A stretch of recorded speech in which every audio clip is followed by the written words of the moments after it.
Yo yo yo yo, halo sobat, welcome back di channelnya Kakak San. Alur cerita kali ini saya yakin bisa ngocok perut kalian. Meskipun harusnya yang dikocok itu yang di bawahnya perut ya, tapi nggak usah bilang-bilang ya. Udahlah ya. Kita lanjut. Film bertemakan kungfu ini berjudul Kung Fu Tochi yang dirilis pada tahun 2007, di mana ada 3 kelompok mafia terbesar di Hong Kong harus bersaing menjadi yang terkuat. Dan salah satu pemimpin dari geng itu adalah seorang banci kaleng robeng yang doyan emut batang singkong. Tulang lunak jadi kepala gangster. Kebayang nggak? Pasti bakal seru ya. Karena sejatinya film ini bergenre action comedy. Jadi saya yakin bisa ya menghibur kalian lah ya. Oke, biar nggak bingung, saya akan kasih penjelasan sedikit struktur dari kelompok geng tersebut. Yang pertama ada gangster naga emas yang dipimpin oleh Mayong Hai dengan anak kembarnya yaitu Tao dan Tian. Mereka mendapatkan uang dengan mengendalikan pasar dan memeras orang lain. Di posisi kedua ada gangster gerbang hantu yang dipimpin oleh Shen Po. Mereka mengendalikan bar dan juga rumah bordir.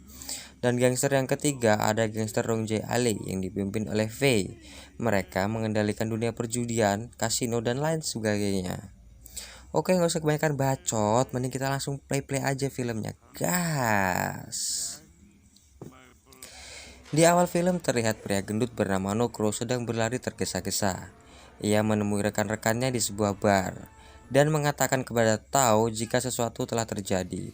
Tao sendiri adalah calon penerus geng naga emas. Tanpa pikir panjang, Tao langsung mengajak semua teman-temannya pergi untuk berperang. Tak lama kemudian, mereka semua kembali dengan tubuh yang babak belur.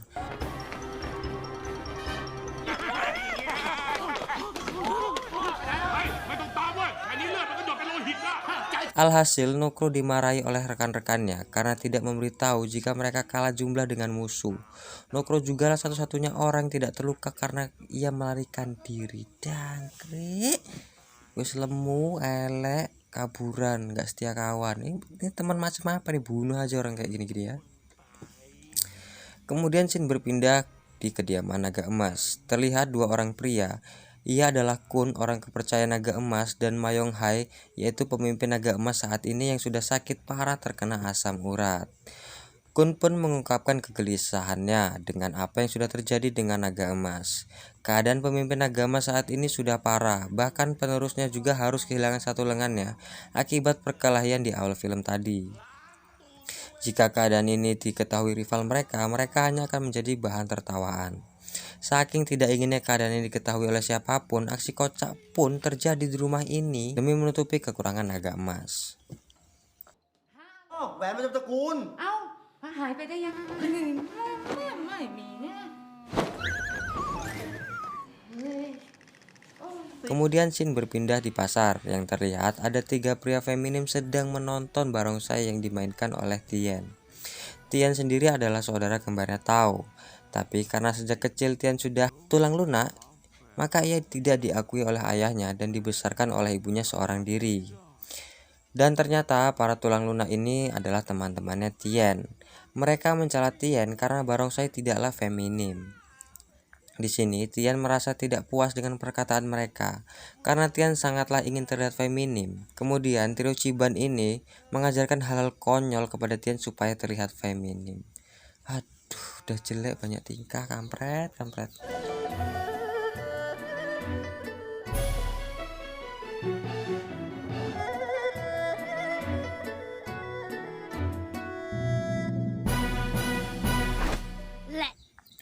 Singkat cerita, Tian dan ibunya pulang ke rumahnya Mayong Hai. Di sini Kun menjelaskan keadaan sebenarnya dan meminta Tian untuk berhenti menjadi gay supaya bisa menggantikan Tao menjadi penerus kepala naga emas.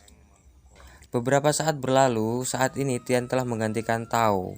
Penampilannya juga dirubah semirip mungkin dengan Tao. Tian juga diajarkan menjadi laki-laki sejati. Dia juga disuruh mengingat para musuhnya. Lalu para teman-temannya Tao juga PP yang menjadi pacarnya Tao. Ya meskipun semua itu agaknya sia-sia aja ya.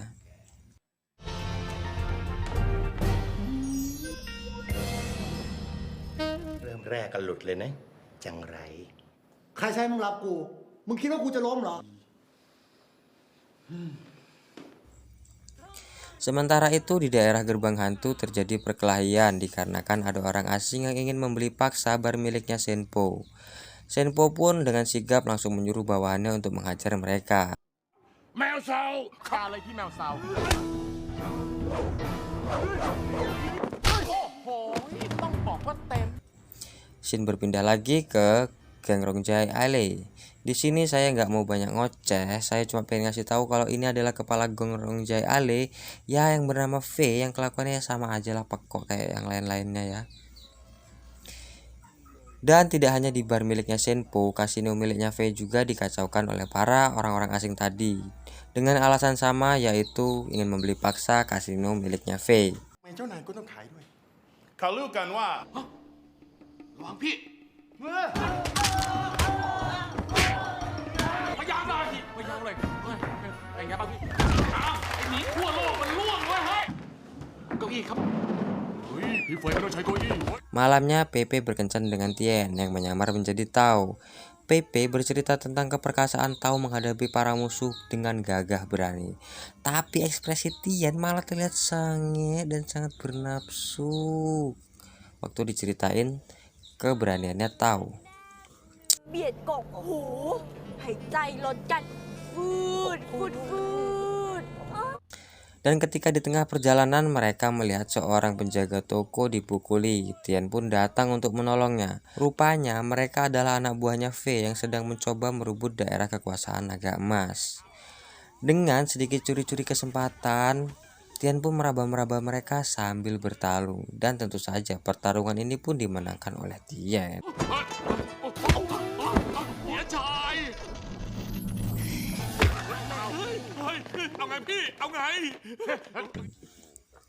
Dan karena barang-barang dagangannya rusak akibat pertarungan, Tien membiarkan pemilik toko tidak membayar pajak untuk beberapa bulan ke depan. Baik sekali hatinya Tien ini sebagai seorang gangster ya. Keesokan harinya, Tien bertanya kepada bawahannya kenapa pendapatan mereka bisa menurun. Bawahannya pun menjawab jika Tien tidak memperbolehkan mengambil uang dari mereka yang tidak memilikinya. Tidak hanya itu, Tien juga memberikan uang yang cukup banyak kepada istri dan anak-anak bawahannya dengan dalih bawahannya harus hidup bahagia. Mapas, dermawan kali cok. Singkat cerita, para mafia diundang ke acara peresmian Kepala Naga Emas yang baru. Sebelum acara dimulai, Nokro menyita semua senjata mereka. Lalu V dan Senpo juga ingin melihat kemampuan Tien. Singkatnya, Tien harus melawan para bawahannya V di sisi kanan dan bawahannya Senpo di sisi sebelahnya dalam waktu 10 menit. Jika ia berhasil bertahan, maka Tien akan diakui oleh mereka. Dan tanpa diduga-duga, Tien bisa mengalahkan mereka semua dengan waktu 5 menit. Fuck, shit, demal ya. Seorang banci bisa ngalahin segitu banyak orang cuma waktu 5 menit aja cuy.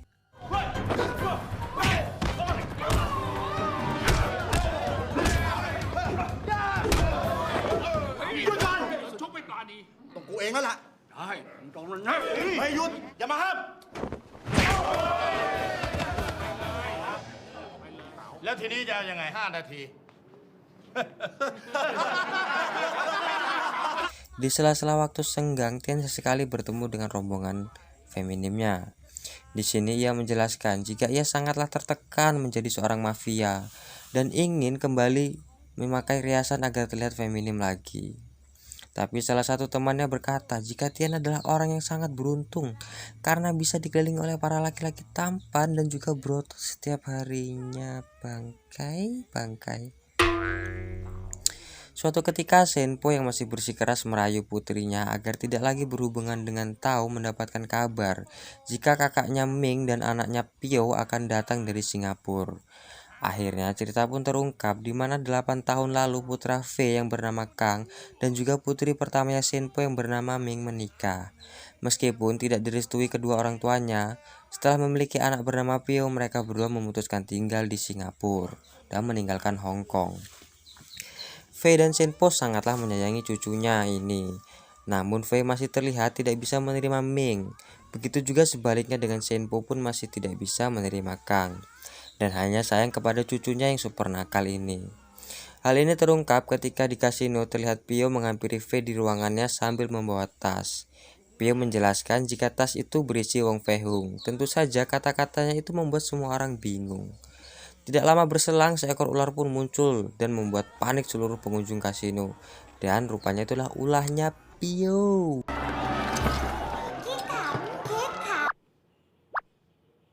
Nah,แล้วเห็นไหมเนี่ยดื้อ หวงเฟยหงคืองูเหลือมครับ Sementara itu, Pepe sedang diberikan saran oleh Ming untuk memberikan obat kepada Tao agar mereka bisa bermantap. Asik gak tuh? Malam pun tiba. Pepe memberikan sup yang sudah diberikan obat kuat kepada Tian. Dan gobloknya setelah meminum sup itu, Tian sangatlah bergairah. Namun bukan kepada Pepe, melainkan kepada sesama pria, cowok. Di waktu yang tidak diduga-duga, tanpa sengaja Kun pun muncul dan hampir menjadi mangsanya Tian. Dan Tian pun digeprok kepalanya oleh Pepe sampai pingsan. Dari kejadian ini pun akhirnya Pepe tahu keadaan yang sebenarnya. Dan Tao yang ia kenal saat ini adalah Tian, saudara kembarnya Tao. Singkat cerita, Tian ingin membuat ketiga geng mafia ini berdamai. Ia menceritakan pemikirannya kepada Pepe. Kemudian Tian menemukan sebuah rencana, di mana rencana itu Pio akan pura-pura diculik agar Shenpo dan Fei panik. Kemudian Tian akan datang menjadi pahlawan. Dengan begitu ia berharap ketiga mafia ini dapat bersatu damai. Esoknya rencana mereka pun dilakukan, tapi hal ganjil pun terjadi di sini. Mereka berdua malah diculik beneran. Tian yang mendengar berita itu pun marah kepada bawahannya karena penculiknya bukanlah mereka melainkan orang lain. Shenpo dan Fei mengira jika penculik itu dilakukan oleh naga emas. Mereka berdua pun marah dan mendatangi Tian. Namun di waktu yang bersamaan bawahan Tian memberikan informasi jika mereka tahu di mana keberadaan Pepe dan Pio berada. Seketika mereka semua langsung menuju lokasi. Sesampainya di sana mereka dikejutkan dengan kehadiran Jenderal Jia selaku polisi yang gak penting karakternya di sini, jadi gak perlu saya jelaskan. Udah biarin gitu aja lah ya, anggap aja gak ada. Akhirnya mereka berempat pun masuk ke dalam gedung dan menemukan Pepe dan Pio sudah digantung oleh sang penculik yang bernama Jonas. Tujuan Jonas sendiri menginginkan 50% dari bisnis mereka semua. Tentu saja mereka semua menolak. Dan terjadilah perkelahian di antara mereka di mana Po, Fei dan Tian harus kalah dengan babak belur.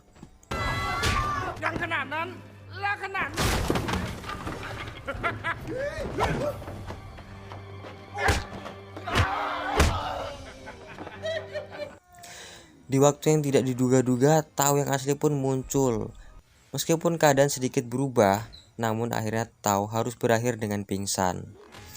Dan saat mereka semua terpojokkan, ketika itu Tian hampir sekarat dan ia mengingat perkataan ibunya dulu waktu mengajarkan jurus-jurus kungfu wanita. Seketika itu ia pun bangun dan menghajar Jonas dengan jurus-jurus yang gak jelas itulah pokoknya ya.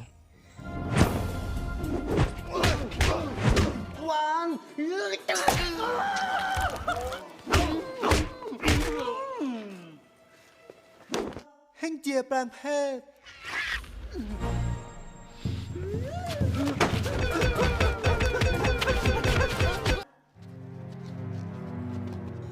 Dan tentu saja pertarungan dimenangkan oleh Tian and the Gang. Singkat cerita, Tao akhirnya bisa menikah dengan Pepe. Ketiga geng mafia ini juga akhirnya menjadi satu keluarga besar. Dan Tian resmi menjadi kepala naga emas yang baru dengan sedikit perubahan, yaitu bawahannya harus berdandan juga bersikap feminim. Jangkrik, gangster macam apa kayak gini coy. Ya begitulah cerita-ceritanya teman-teman ya. Saya harap bisa menghibur kalian. Jika kalian masih kurang terhibur, coba aja kalian download film aslinya dan saya yakin kalian akan tertawa terbahak-bahak melepas kegundahan selama berhari-hari yang sudah kalian lalui dari Senin sampai Sabtu. Alah bodo amat lah yang ngomong apaan, jangkrik gak penting.